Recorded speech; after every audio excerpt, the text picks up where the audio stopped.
The will was not the beginning. It was the end of the pretending. The lawyer's voice cut through the heavy silence, reading Arthur Lawrence's final testament. The shock wasn't about money. It was a single devastating sentence. Thomas, the eldest son, was not Arthur's biological child. The words shattered the Lawrence family's carefully constructed facade. Silence followed, deafening, suffocating. Eleanor, the matriarch, sat frozen, her knuckles white on the chair. Thomas stared at his mother, then at Clara, his sister, whose gasp broke the stillness. This was more than a secret. It was a betrayal that had lived in their home for 45 years. The lawyer shuffled his papers, avoiding their eyes. He was just the messenger. Arthur, from beyond the grave, had detonated the bomb he'd hidden for decades. Why now? It was a final act of control, a way to ensure the fallout would be public and devastating. Thomas watched the world blur past the car window on the way home, his reflection a stranger's face. He was no longer Thomas Lawrence, heir apparent. He was a lie. The family name, once a badge of pride, now felt like a brand of shame. The foundation of his identity was pulverized, leaving him lost in the rubble. The Lawrence legacy, built on integrity, was exposed as a house of cards. And in that moment, the family story truly began. The first crack appeared quietly at the dinner table. The ritual of polite conversation was gone, replaced by a chasm of resentment. Eleanor clung to small talk, her voice brittle, hands trembling as she passed the salt to Thomas. Thomas became a ghost at his own table, eating in silence, unable to meet anyone's gaze. Every family portrait felt like a lie. Clara, the only one willing to speak, pleaded, "We have to talk about this." Her words fell into a void. Eleanor's icy stare shut her down. Thomas left the room. The family fractured along lines of loyalty and betrayal.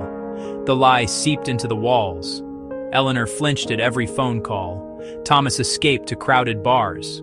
The house, once a symbol of unity, became a prison of secrets. Each room echoed with unspoken accusations. The deceit was no longer hidden. It was suffocating them all. The secret didn't stay secret for long. It began as a whisper at the country club, a knowing glance over bridge. The Lawrences, once the epitome of grace, became the subject of scandalous gossip. Eleanor felt the shift, smiles tinged with pity, invitations vanishing. She, once queen of her circle, was now an outcast. For Thomas, the whispers were a public flogging. Colleagues avoided him. His name became a liability. Every handshake felt like a test. Clara, though innocent, faced mothers at school hungry for details. She avoided people, defending her family in vain. The lie became a contagion, infecting every aspect of their lives. The family name, once a shield, was now a target. They were isolated, not just from each other, but from the world. The web of whispers left them all exposed. Eleanor Lawrence had always been a woman of control. The lie about Thomas was her ultimate act, born from panic, maintained by daily choice. Every family photo, every proud moment was another brick in her wall of deceit. She told herself it was for the best, to protect the family, to give Thomas a future. Now, with the truth exposed, her control was gone. She tried to explain, but her words sounded hollow. The most damning part, Arthur had known. He'd kept the secret, wielding it as silent control. Their marriage was a toxic pact, a shared conspiracy. Arthur's final act was not truth, but posthumous revenge. Eleanor, the architect, was left to live in the ruins she'd built. The fallout spread far beyond the Lawrence mansion. Clara's marriage strained under the weight of deception. Her husband, Mark, couldn't understand. Clara's children heard rumors at school, forcing her to give incomplete, painful answers. The poison trickled down, tainting innocence. Even the family business suffered. Clients wary, partners hesitant, Thomas's authority undermined. The company's foundation, once integrity, was now doubt. The damage was immense: canceled contracts, strained friendships, sleepless nights. The single lie had grown into a vine, choking every branch of the family tree. The consequences were emotional, financial, and social. A lie is never just a lie. It ripples outward, touching everyone. The confrontation was not explosive, but cold and precise.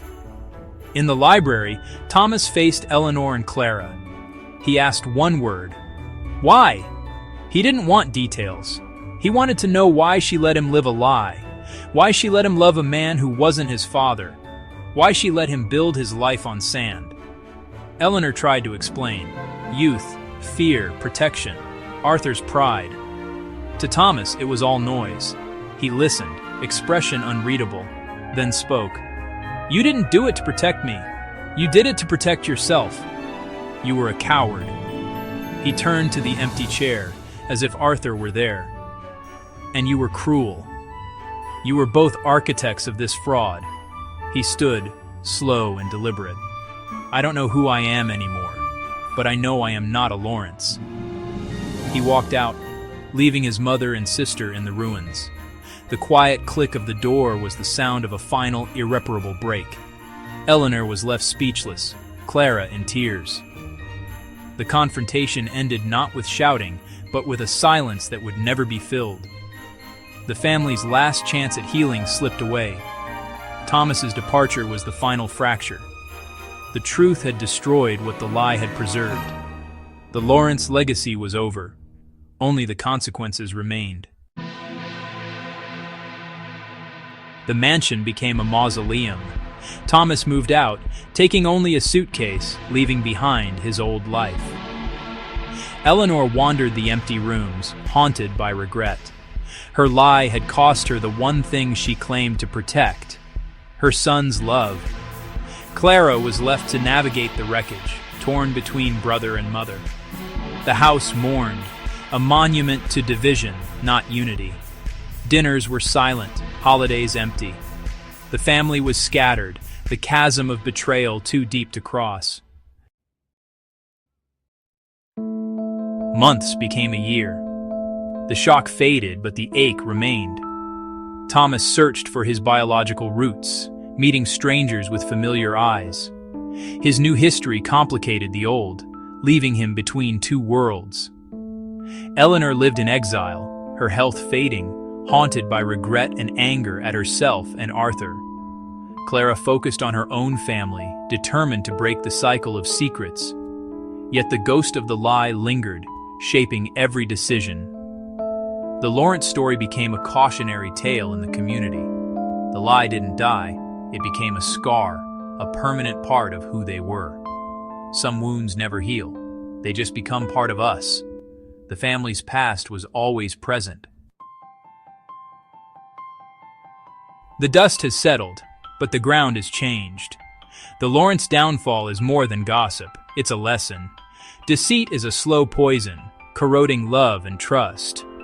The Lawrences had everything but honesty. Their house, built on lies, fell. The costs were real.